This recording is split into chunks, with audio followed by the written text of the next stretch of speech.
everyone. Welcome back to another episode of the Rebel Love podcast. Today, my guest is Jaime Bronstein, a relationship therapist, coach, and host of Love Talk Live on LA Talk Radio. She was named the #1 relationship coach transforming lives in 2020 by Yahoo Finance.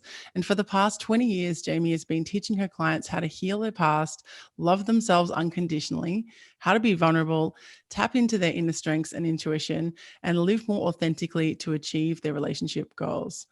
Jaime has a bachelor's degree in psychology from Boston University, a master's degree in social work from New York University, and a certificate in spiritual psychology from the University of Santa Monica.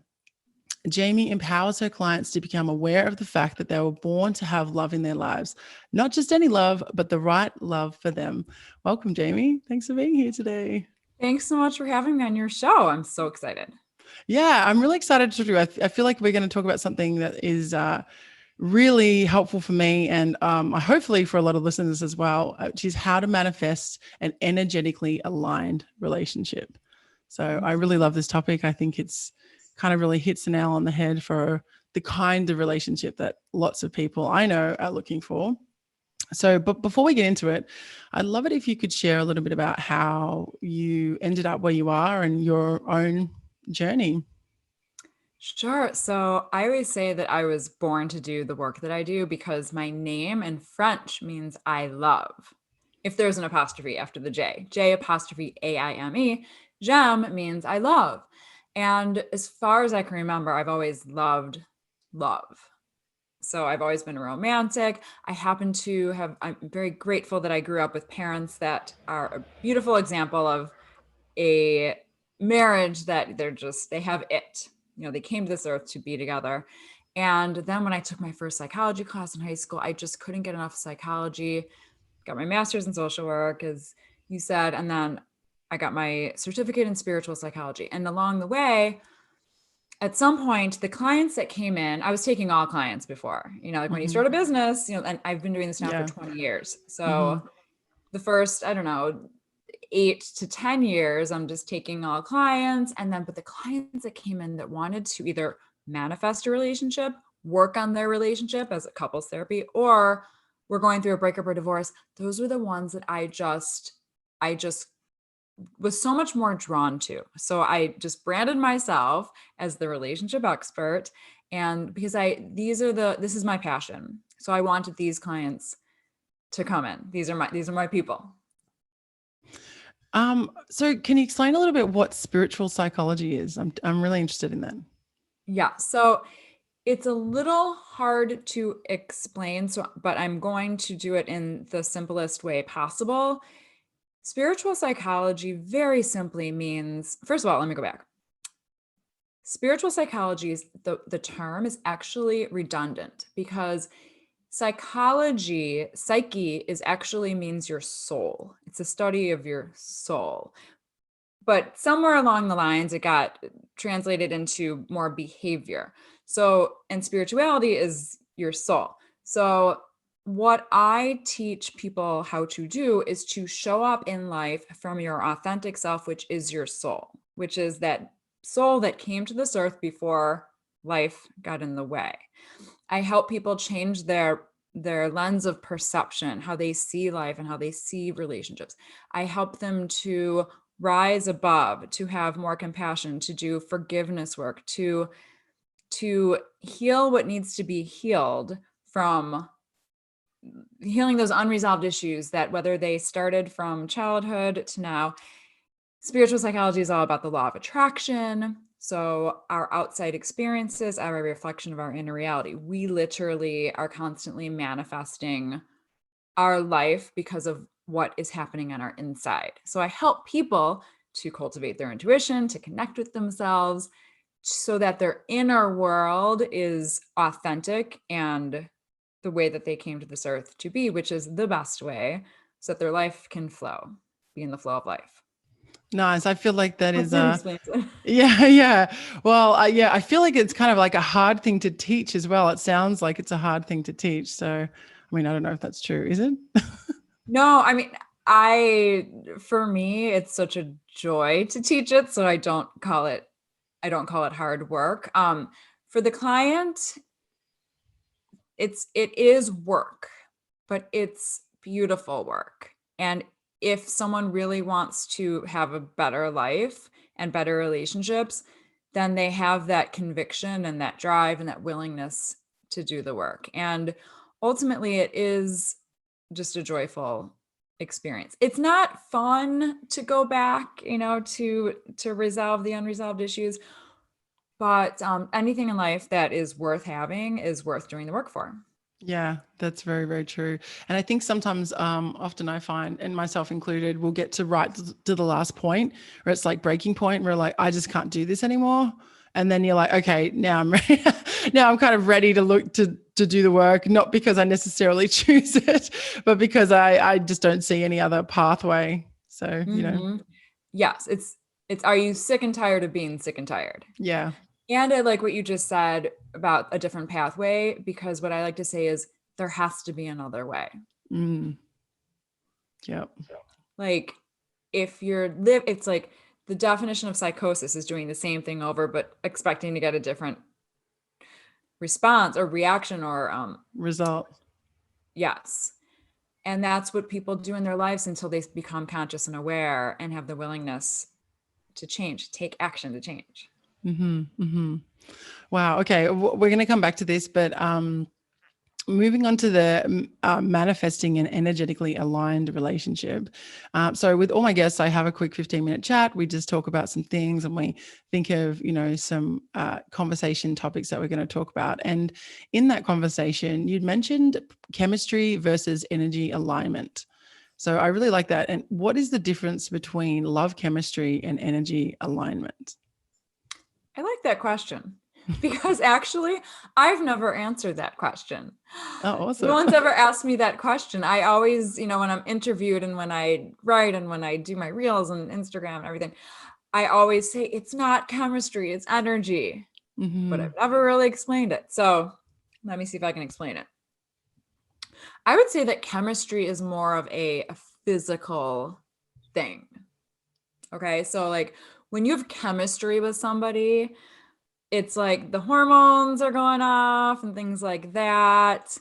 And it physically feels good to be with that person. Energetic is a knowing. Energetic is when you feel alive in that person's presence and you're not necessarily sure why. When maybe there's this person that comes along and maybe they're not like literally like you're tall, dark, and handsome and like what you would normally go for, but for some reason you feel drawn to them. Those are things that are when I talk about energy. And also energy is like when I say you don't fall in love with the person, you fall in love with their energy. Since everything in life is a projection, it's like when you find that person that you're supposed to be with, it's a recognition that people say it feels like home, but that's because it's almost like it is you. It's a reflection. You see this energetic connection because it feels good because there's parts of them that are parts of you. I don't know if that makes sense. Yeah, that does make sense. It definitely makes sense. Yeah, I've definitely had situations where I feel much more immediately comfortable with someone. And like, for example, I have a very close friend of mine who I've never been sexually intimate with, but I feel very intimate with emotionally.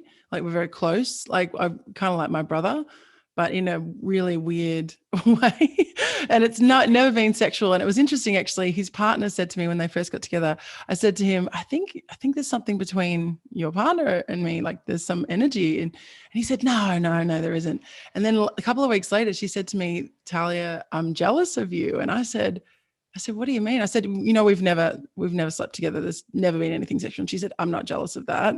I'm jealous of the energy, the connection that you have. Wow. And I was like, oh yeah, well, I don't know what to tell you. Yeah. Well, the thing about an energetic connection, you're like, oh yeah, that's the thing. You can't dispute it. It's a fact. Mm-hmm. And she could see it. And she was like, I want that. And I was like, I don't know how to, I mean, I'm sure it will come. I mean, I don't know how to. Well, no, actually. Okay. No. Maybe they're soulmates and maybe they're meant to be. And maybe they do have whatever connection that they're supposed to have. But like chemistry and energy, both, whether we're talking about chemistry or an energetic connection, they don't grow or change. Like they're just there. Mm-hmm. If you're talking about like a physical attraction, that can grow because of or get worse or like Decline. yeah, because of situations. But now I'm so curious about that couple. So they're not married, they're boyfriend and girlfriend. They're engaged. They're getting married. They're engaged. Yeah. Are they both incredibly happy in the relationship? Yes. As far as I Okay, know, they are. Yeah. As far as I know, that's they all are. that And it matters. was just it was just the initial thing. She was like, and it was funny because I said to him, I'm sure there's something there. He just kind of blew it off. And I was like, I feel some energy, because she was really standoffish towards me. And I was like, and then once we talked it out, I was like, oh, that's what it is. That's what it is. And then I was like, I said, like, you don't need to kind of, it's not threatening. Like, we're never, he literally is like my brother. There's never going to be any kind of romantic connection. But I think that there's also a safety that I'll never lose him. Whereas if something happens and Yeah. their relationship ends, I'll still be there, and I've actually heard that before. I've heard people say that before. Another friend of mine, I said to him, how come you're not with so-and-so? And he said, because I never want to lose her. So I don't want to be in a relationship with her because there's a possibility that I could lose her. And this way she'll always be in my life. Oh my God, can you send that person to me, that guy? Because here's the thing, like that that's actually a really beautiful thing. It's a very cool way of looking at things. But what I talk about a lot in my spiritual teaching is that to not have fear. So that sounds like a fear mentality. It's like there's fear and love. And so if you are in a relationship and you are worried it's going to end, then it could possibly end because that's what you're focused on, because the universe gives you what you focus on. Mm-hmm. So having that mentality that that the guy is just not going to marry some girl that he has this connection with because so he doesn't want to lose her, that means that he has a fear of when he's in a relationship that he's going to lose the person. That's not healthy. It might have, well, here's the thing. That was one section of it. There might have been other stuff that we didn't get into because, Okay. yeah. So I don't know. I don't know if that was the whole story, but, and also as well, I just want to add that was my interpretation. So I don't know if, Okay. I don't know if that's exactly, that was what I heard, but I'm interested to see if. Wait, but I do have a question. Getting back to guy A, letter A, guy Mm-hmm, 1. Okay. mm-hmm. Specimen A. The one that we were talking about who's engaged. The brother. Yeah. What's his name? Oh, I don't want to tell you. Oh, no, right. Okay. Mr. X. Okay. We're talking about Alex. Okay. Okay. What if that really was his name? So Alex, did you ever now we're getting into like Harry Met Sally mode, the movie where it's like, he says that guys and girls can be friends and she says they can't be. Did you ever have any like instinct to get together at all, ever? No, not sexually. No, we just didn't have that. We never had that. But we were very close, very, very close. We lived together a lot. Yeah, we just never had that. It was never that kind of thing. But did But he have it towards you? I don't think so. No, I don't think so. I mean, we never talked about it, but I don't think so. Actually, it was funny because I told him, I wanted to tell him that I loved him because I do love him, but I was afraid to tell him because I didn't want him to think that I was in love with him. And I just told him that. I said, like, I really love you. And I tell my friends all the time, I love you. But they know what I mean when I say that. Yeah. Like, it's not like, oh, I'm in love with you. And so when I told him, but I knew he didn't do that a lot. So I said to him, yeah, I loved, I want to let you know. And it was a real vulnerable moment. And I could tell there was a bit of like, he was kind of getting used to that. And then now we tell each other we love each other all the time. And it's just this really nice, because I really, really deeply care for him. I feel like I definitely want to be in his life, and I feel like he wants to be in mine.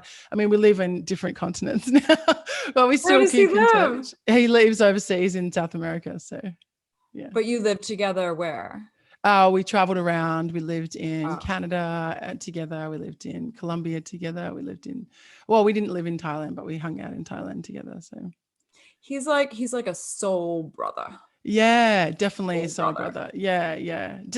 He's just such an amazing human being. I'm like, oh my God, if I have kids and they're like half as amazing as you, I'll be so proud of them. I mean, I'll be proud of them anyway, I'm sure, but yeah. I love this. Okay, Alex, if you're watching. Actually, I have another friend called Alex, so he's going to think it's you. Alex, it's not you. All Real right. Alex? No. But now wouldn't it be funny if you ended up marrying real Alex? Oh my gosh, he's totally going to listen to this. Oh my gosh. Is he cute? All right, I'm going to move on. We're going to move on. I've got another question for No, let's you. go to that. Okay. You are the host of the show because I'm the host of another show. Now I'm pretending I'm the host. You're the host. I'm the guest. All right. So in that initial conversation, you also said if you have to talk yourself into something or out of something, then it's a no. But you also said you want to give yourself enough time to know for sure. And I think that's a really important point. And you also said that if you have experienced a great love before, then you have a certain bar to reach. So the bar that is set needs to be either as good as or better than that great love. Can you talk a little bit more about that? And I guess what comes up for me when I hear that is, I mean, I think it's kind of almost impossible to not compare, but I also think, is that potentially setting yourself up for failure, just comparing whoever you're dating to your past love? I think that if you do it in the way that I'm talking about, it's the most helpful thing possible. That bar thing that I'm talking about. Mm-hmm. That, and I just want to go back a second to the talking yourself into or out of anything that's a no, and doubt is a no, because that is your intuition. So, just with that said, having the bar, that means you know what your heart is capable of feeling. So that is a wonderful positive thing. You're not, once again, it's like you're not comparing, getting back to kind of chemistry versus energy. You're not comparing the actual person. You're comparing how your heart is feeling. And there is Right. nothing wrong with that. That is a beautiful thing to do. And it's your compass. It's how you are who is the expert of you can navigate your dating journey to make sure that you end up with the person that you're supposed to be with. So it is just a positive thing to know, and it's to know where the bar is and to know that it's not comparing. Okay, I'll give you an example of what comparing is, which you don't necessarily want to do. Like let's say your ex who you didn't want to have the breakup, because that's what it sounds like. It's like you're comparing and you felt so much for this person in the end. Let's say you guys traveled a lot and he was really, really thoughtful and he had money. Okay. But then this guy comes along who doesn't have as much money and you don't travel as much and maybe he's not as thoughtful, but your heart feels so much more for whatever reason. You feel like, okay, the bar, yeah, it meets the bar and it even exceeds it. Then it's like, okay, but this is the person maybe that I feel more for. So maybe he earns less money, but my heart's happier. Mm-hmm. Makes sense. Mm-hmm. Yeah. I don't know. I always think that energy is such a personal thing. And like you said at the start, I don't know that it's something that can be manufactured. But I really want to kind of bring out one part of what I just talked about that you mentioned is, if you have to talk yourself in or out of something, that's a no, but you also want to give yourself enough time to know for sure. So what is enough time, and how do we kind of know when we're like, okay, you know what, my intuition's saying no still? Okay. Crazy thing about intuition, the cool thing about intuition is that you actually do know right away. I feel like, with maybe not literally the moment you say hello, but within that first date, you have a very good feeling of if this person has potential or not. Now, regardless of if that is a yes or no, and you have at least an okay time on the date, like it wouldn't be horrible to see this person again, then it is good, I would say, to give it 3 dates. It's funny that I'm going to relate this to something. So my husband always says that he gives a new TV show 3 times. I don't do that. But that's his choice, you know? So it's kind of like if it's a situation where it's not horrible, you know, and it's enjoyable to be with this person, give it 3 dates. Give it 3 dates. Because after salad, and I'm not talking about like a 45-minute glass of wine date or a half an hour coffee. Like 3 solid good dates. Because that's a good amount of time. Let's say it's at least an hour, hour and a half, 2 hours each time. Minimum, you know. And what are we looking for in those dates? Are we just looking for that kind of comfortable state to settle in, or is it kind of just to see if our intuition's still kind of screaming no, or still on the fence? Because because I'm sorry, I don't know if you actually said screaming no. You were like talking yourself in or talking yourself out. So if you're still kind of like trying to talk yourself in, Yeah. So a few things. You want to feel peace in your heart, and that's more of a like the person that you end up with, you just want to make sure that there's peace in your heart. I don't know if you're going to feel that ultimate feeling in 3 dates, but you want to feel comfortable, you want to feel like you're having fun, you want to have a natural trust for this person, you want to feel like you can totally be yourself. Some red flags that you like to go the opposite, things to look out for. Well, actually, let's go back to these, like I call them like non-negotiables. And I have a thing called an acronym CERT, CERT, to make sure certain that, you know, there's a good chance. So like I said, C is for comfort, E is for empathy. If you feel like this person's empathetic with you, you can be empathetic with them. R is for respect. Do you feel like they're respecting you? You're respecting them. And T is for trust. You're trusting yourself and your own intuition, and you're trusting them. So CERT, remember, CERT. And then red flags, avoid. So A is for if they are arrogant. V is for if they are vain or violent. I like to use both of them. Obviously, if they're violent, you know.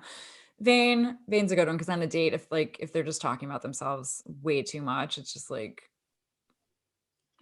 no thank you, no thank you. if this is what the whole relationship's going to be like. Yes, Next. exactly. Yes. Yeah. O is for out of control. If you just feel, I don't know, they drink too much or they're just like all over the place. I is for ignores you or ignorance. Both of them, just not good. And D is for dishonest. So those are things to think about. I'd be happy to like send you these things typed out for people, anybody who's watching, if they didn't like get a chance to write these things down. But overall, it's like, I kind of getting back to the positive things, you know, are you having fun? Do you feel like it's not like an interview and more like a conversation? It's that comfort level. But most importantly, are you able to be yourself and having fun? I would say those are the two top things. Yeah. Be yourself and having fun. Yeah. I feel like, I don't know if this is true for anybody else, but I feel like it's like I remember back in the day when, you know, online dating was kind of taboo and people didn't want to talk about it.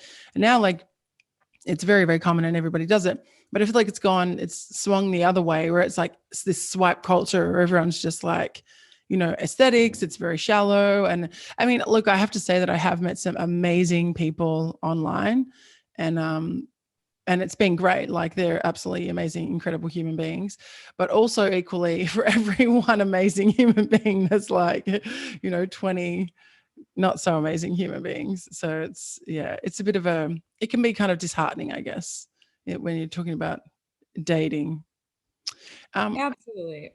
I would just recommend, just think about it as any bad date or bad story situation gives you a story Yeah. for your dates. You can write a book. You know, Oprah always says like use negative situations and make them positive. So we're talking a lot about energy and, you know, attracting the right partner, or with energy versus chemistry.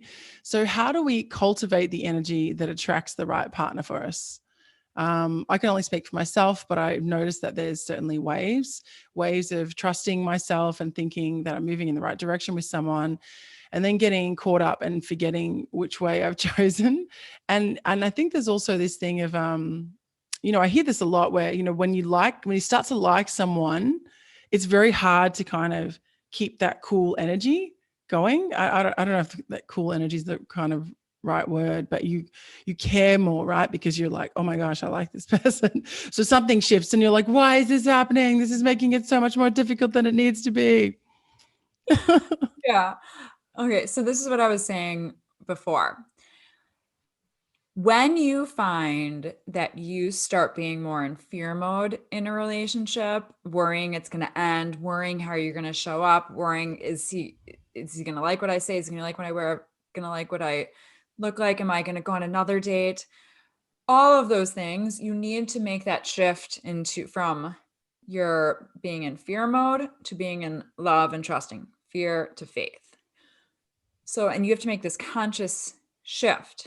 Okay. Because, like I said before, it can become a self-fulfilling prophecy. If you're so worried that this relationship is going to end, the universe gives us what we focus on, it will end. Versus just being in the moment, trusting yourself, trusting that it's already all planned out anyway. So all you can do is to enjoy the moment and show up as yourself. And we do that by learning how to love ourselves unconditionally. That way we are just free. It's like this weight is lifted off. Okay, wait, I don't need to be anybody else. Oh yeah, and I need to remind myself that this person's going to love me no matter what, if they're the right person. Right. Because, it goes back to like talking yourself into or trying to fit or no, it's just going to flow. Doesn't mean no conflict in the relationship, but it will flow, and you'll know what that means when it's flowing. Yeah. Okay. And what about prior to that? So that self-love piece is prior to that, actually meeting someone as well. Like I think I mentioned this before in a podcast, but I don't know if it was Tony Robbins who said it, but it's really kind of floored me when I heard it. It was, everyone talks about write down all the things you want in your perfect partner. And then I think it was Tony Robbins said, well, okay, so this is the list of all the things you'd want in your potential perfect partner. Um, Perfect for you, not perfect human being, but perfect for you. Right. Well, I also said in quotation marks because it's like, I don't know, nobody's perfect, of course. Right, exactly. Yeah. So he said, like, okay, so what kind of person would you have to be to attract that high caliber person? And I was like, at the time, this was years ago, and I was like, that's such an obvious, great question. And it was like, true. Like, okay, so now list all the things of the kind of person that you would have to do and be and act like. And, if you're expecting somebody to dress a certain way, then are you the kind of person that's going to attract somebody who's going to dress that certain way? Because I know that actually I have dated people who, fashion is very important to them, or, whereas for me, it's like a bit less important. But it's really interesting what comes up when you date different kinds of people and see what's important to them. And just like kind of having that list for yourself of showing up the way that would attract that person. That was really helpful for me. Yeah. And at the end of the day, it's just, it doesn't really take work to show up as yourself, and you want somebody who's different than you. I think, you don't like, if we're talking about fashion, okay, like if you wanted somebody who's into fashion, and if you were into fashion, great, being in fashion, or like, I'll give you an example from my life. Okay. I always wanted a guy. So I have two brothers and a dad, and they love sports. They were baseball players. They're big into baseball. I find this is going to sound funny because I'm not like attracted to my brothers and my dad, but like I find it attractive in a man who loves sports. It's just very manly to me. And I write about this in the book that I'm writing. I write how funny it is because I wanted to attract a man who loves sports. Not that I love sports, because I don't, and I'm not going to pretend that I do. I will accompany my man to a game or something. But I think that's a good example of you don't need to want the same things, like, or to like the same things, and to be comfortable saying like, yeah, like I'm not a huge sports fan. I'm a fan of, like, it's fun to be like a fan of the sports in my city, but I'm not like gung ho sports. Now you did mention money, and this is something interesting. I have a current client, and she wants to manifest a man who has money, and who, because not because she's a shallow person, because money to her means safety, comfort, because she grew up with issues. Her parents had times where there wasn't money and things like that. So she just wants that stability. And so, to relate it to what you're saying, is how does she manifest that? Because that's your example. It was one of your examples. How does she manifest that? It's knowing that she deserves it. Okay. Knowing that she deserves it. So whatever you want to manifest, know that you deserve it. Yeah, But that's a like, really good piece, actually. she does happen to live a life of where she has nice things and she has a good job and she's independently wealthy because she works really hard. But I don't think that you actually, like, let's say she didn't have that. Just the fact knowing that she deserves to have a man who has that is all that matters, really.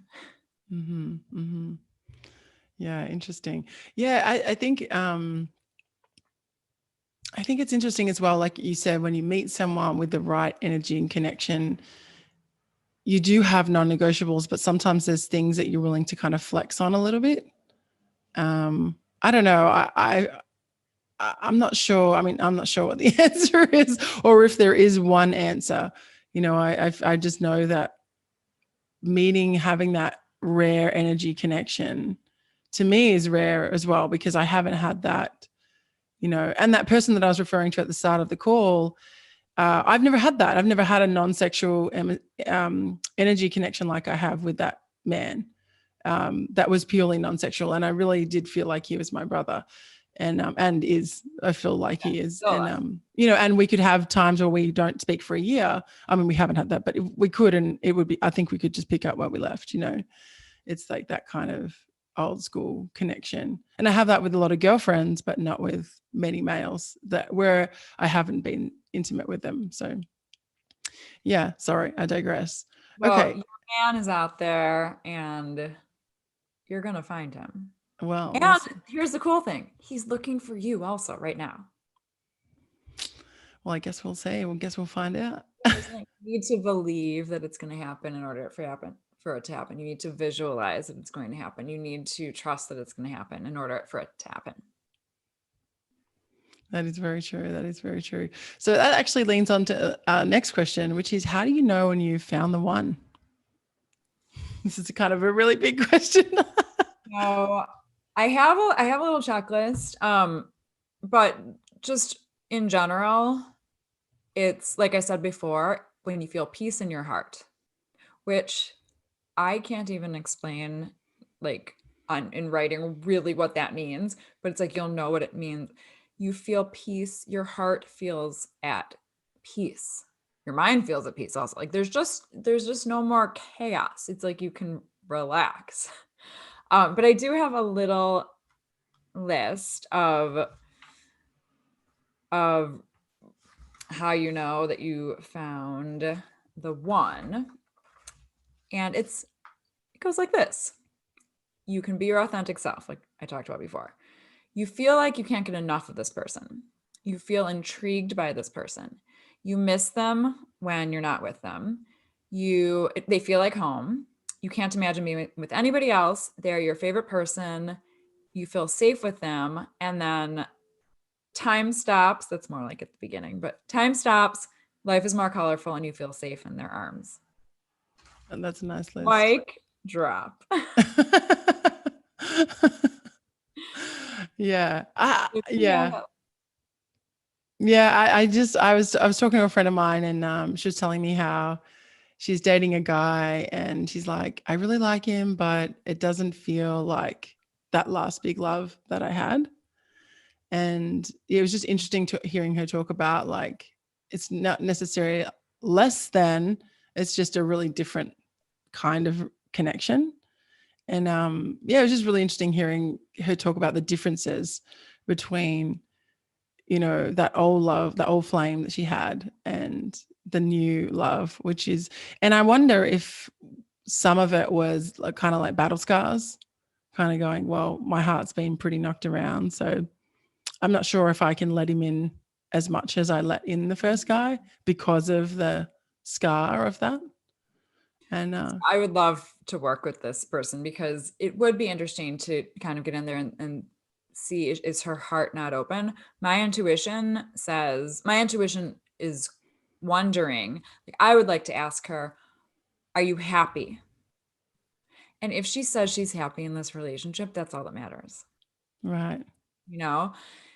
Because there are people, like, if you gave me a different scenario of somebody who was thinking, well, it's not exactly like this big love that it was before, and then but they're also not happy in the relationship, then that's a problem. But Right. if it's not like the old big love, but she's happy, she feels happy and fulfilled in this relationship, that's all that matters. If her heart is at peace, that's all that matters. Mm-hmm. Mm-hmm. I love that. Thank you. And okay. Yeah, I mean, this question kind of comes back to what you touched on this before. How can fear, or the fear of the relationship will end, fear that your partner will cheat, or lack of trust in your relationship become that self-fulfilling prophecy?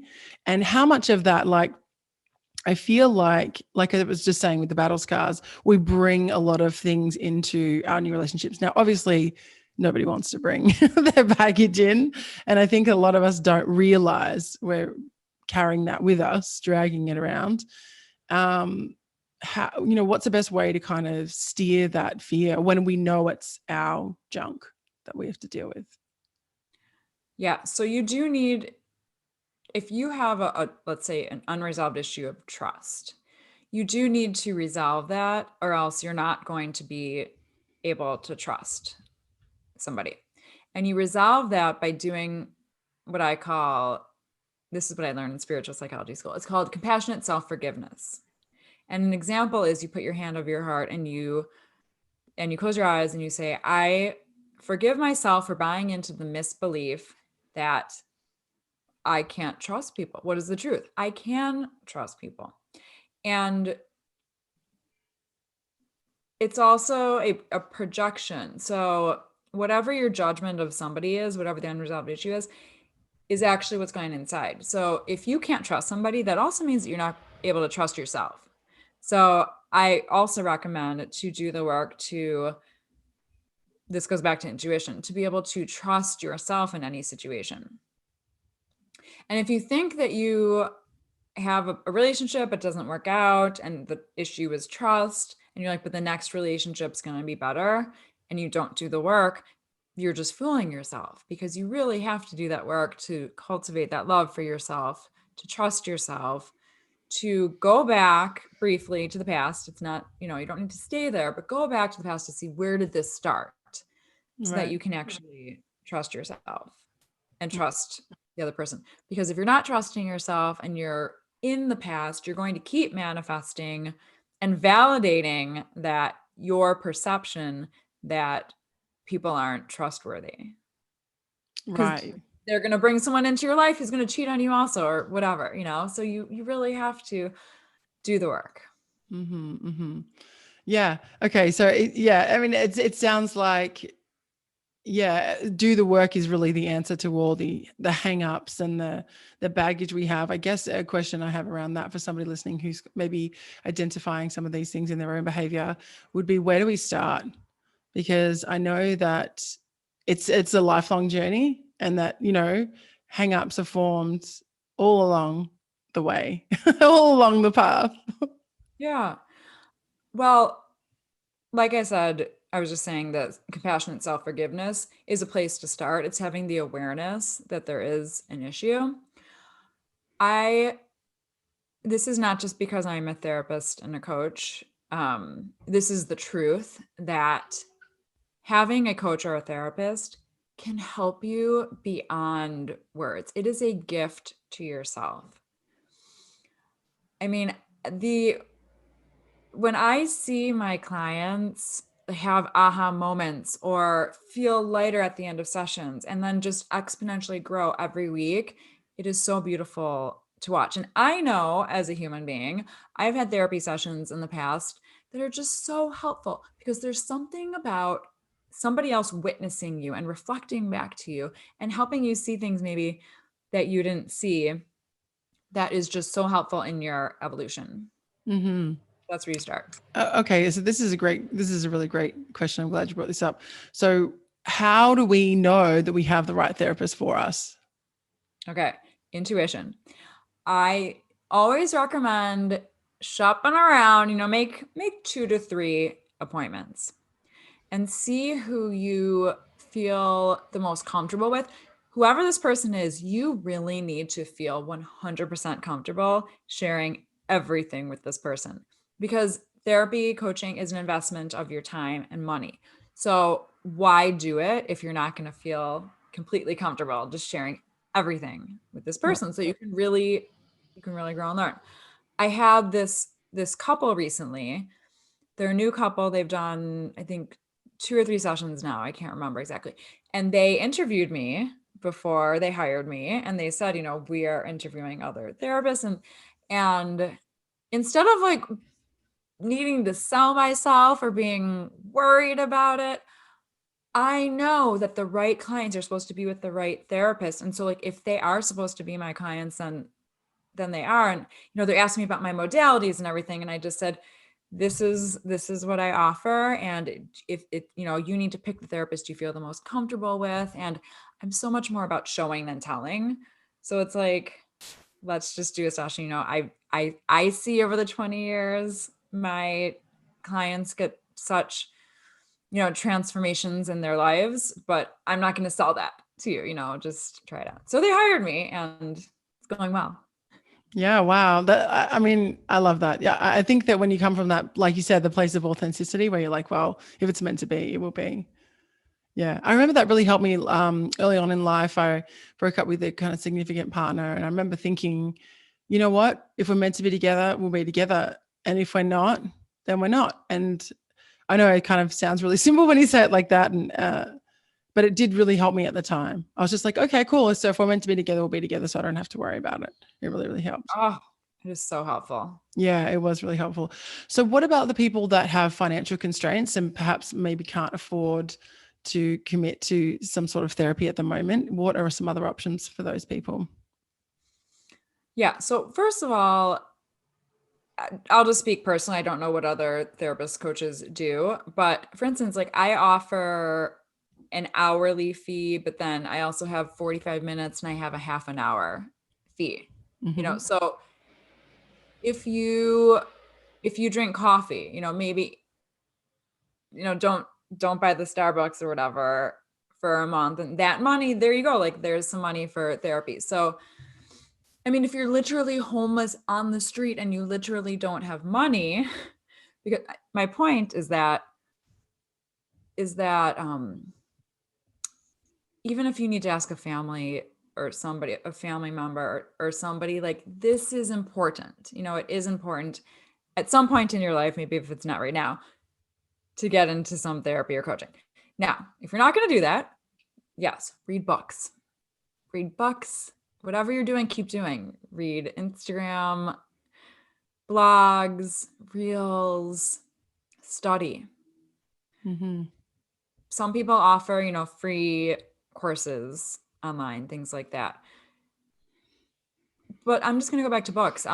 There's a guy named Joe Vitale. He's a guy in the spiritual world. He's amazing. He's in this world. He's not passed on yet. I said spiritual world. Like, he's here. And he was homeless at one point, and he just he lived in a library. He just read and read and read. So if you don't have money right now, first of all, don't be in lack mode, be in abundance mode. And, don't be in scarcity mode, because the only way you will have more money is to believe that you deserve it. So that's a different conversation. Mm-hmm. But books aren't expensive. There are a lot of free things online. You don't even have to buy a book. So just do what you can. Okay. Yeah, I love that. Thank you. And actually, there are a lot of places. Like when I first started working in Los Angeles many years ago, I actually worked at a place called the Maple Counseling Center, and they had sliding scales galore. Like what some of my clients, this is like literally my first job, they would pay like $5 or 25, So there are places that offer, free types of things ish.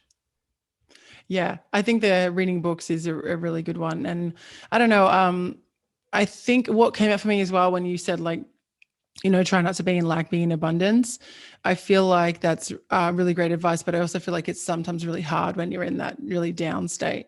So I think the reading books, surrounding yourself with material that can help you, like curating your newsfeed. I just want to use an example, and I know it might not be a comparable example, but I'm like physically the biggest I've ever been in my life, but I certainly have the best image of myself mentally than I've ever had in my life. And I was saying to my friend, I think it's because I curate my newsfeed.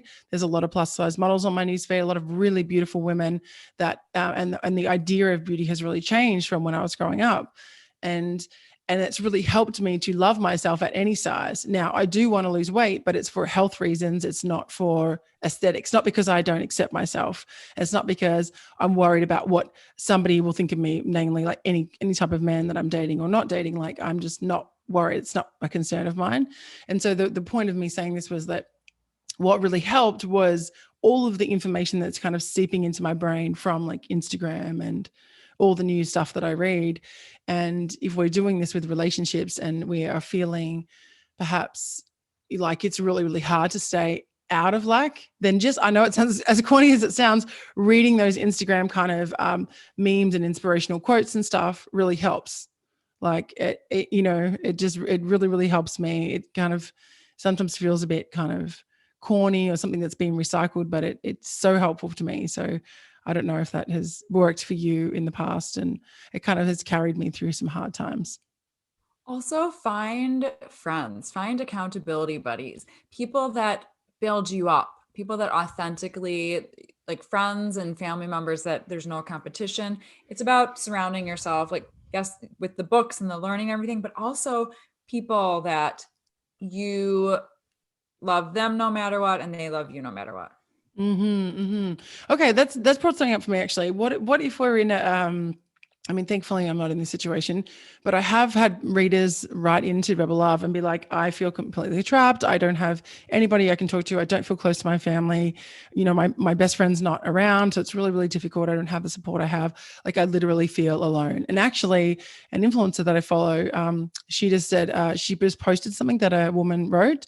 She's like, I just broke up with my boyfriend of 5 years. He's been cheating on me for 5 years. I finally broke up with him. I don't have anyone around me. I'm terrified of being alone. And I was like, oh my gosh, like I couldn't imagine, like I have support. So I'm really, really lucky if I was in that situation. But I just really felt for that person. And it was interesting because the influencer's answering it. What would be your advice for someone in that situation who doesn't have that kind of support around? So we are the co-creators of our life. We manifest everything. If she's identifying as a victim, it sounds like that, like the poor me. And by the way, I am the most empathetic person you will ever meet. I naturally have empathy. I can't help it. Like, it's very strong. And I have compassion. So I'm saying this not that I don't feel bad or that I can't imagine what that would feel like, because that would feel very lonely and it would suck. However, in addition, if I were her coach or her therapist, I would say, feel what you're feeling, feel sad, feel all this, feel alone, and then realize that if you are in victim mode, which it sounds like you are right now, poor me, I don't know what to do, you're putting limitations on yourself. Like, you're saying, I don't have friends, I can't have friends, I don't have anybody. The more you say that, the more the universe is going to validate that, because that's what you're focused on, getting back to what we were saying before. So it's believing, I can have friends. I'm going to manifest friends. I'm going to manifest the right guy. I'm going to manifest a better relationship with at least one family member. I can do that. Things like that, I would just offer to somebody who's feeling Mm-hmm. alone. Mm-hmm. I also want to add, in addition to that, there is an amazing global community with the internet right now. I have friends that I've literally never met in person overseas, and people that I, are quite vulnerable with and speak with very deeply. So, and you can cultivate trust online, and between other women as well. There is a lot of solidarity. So, it is available to you online if they're not, in your location as well. Because I find that, sometimes people live in places where it's just difficult to find their, people that they're really aligned with. So, Yeah. And then you never know, like, I love connections. Like, you never know what a friend is going to lead you to this friend. And I always say, like, if you're going to an event, which events in certain places in this world have not been happening, but they will be happening again. So if you go to an event, I had this girl on my show recently, and she's single, and she kind of was like, I go to an event, I scan the room, there's not a guy, I leave. So, I was like, actually, you should stay at these events because you never know. What if you meet a friend and then, like, your future husband is her brother, or her cousin. So it's always good to just, I know it's a little off topic, not really, but it's just, the point is, you never know where connections are going to lead you. Mm-hmm. Yeah, that's very, very true. Yeah, I've found a lot of amazing writers and stories and people to interview through people through Rebel Love. They'll just send them my way, which is really amazing, actually, when you have that energy. Like you said, people just are attracted to it, which has been really helpful for me with this blog, actually. People coming to me and not having to kind of seek them out, and they're amazing, amazing, amazing people. So Jaime, thank you so much for being here today. I have one last question for you before we wrap up. And that is, what do you wish everybody knew about love? Okay, so I'm just going to tell you off the cuff, and then I actually have a list. Okay. So I wish that people knew that it is their birthright to have love. Everybody comes to this earth, everybody deserves love, and that it is accessible for you. You need to know that you deserve it. And I also said that, because this question was actually asked to me at a different podcast, and so I whipped something together. So I said, it's accessible to everyone. It's your birthright to have love. It's the most magical feeling in the world when it's an authentic, romantic, and deeply connected love. I wish people would know that love is fun and one of the most transformative experiences in the world, and love is why we live. I love that. Yeah, thank you so much. I think that is like the perfect note to end on. So if people want to find out a little bit more about you, how can they do that? How can they get in touch? Sure. So my website is therelationshipexpert.com. Very easy, straightforward. My Instagram is @therelationshipexpert. But the only thing with that is that the X, it's just the relationship, letter X, PERT. So not an expert. My radio show is Love Talk Live on LA Talk Radio. All this information is on my website and my Instagram. And I am offering a free 7 days of manifesting love, exercises and affirmations, where you'll get an email once a day for 7 days, and I'm available for support. So I will send you the link for people to sign up for that. And I'm available for, in this world we live in, I do Zoom sessions, coaching sessions, therapy sessions with people all over the world.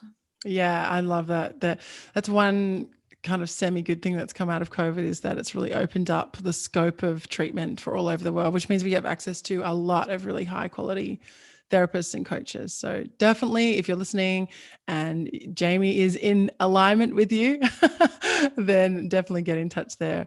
And you can find all the details of this episode and the show notes at rebellove.com/EP24. And if you like this episode, please subscribe on your favorite podcast platform. And thank you, Jaime, so much for being here. I really, really appreciate it. Thanks so much. This was so much fun. Have a great night. Thanks for listening to the Rebel Love podcast, the podcast about love, sex, relationships, and money. If you like this episode, please support us by subscribing and leaving a review on your favorite podcast platform. And find all the details of this episode and more at rebellove.com/podcast.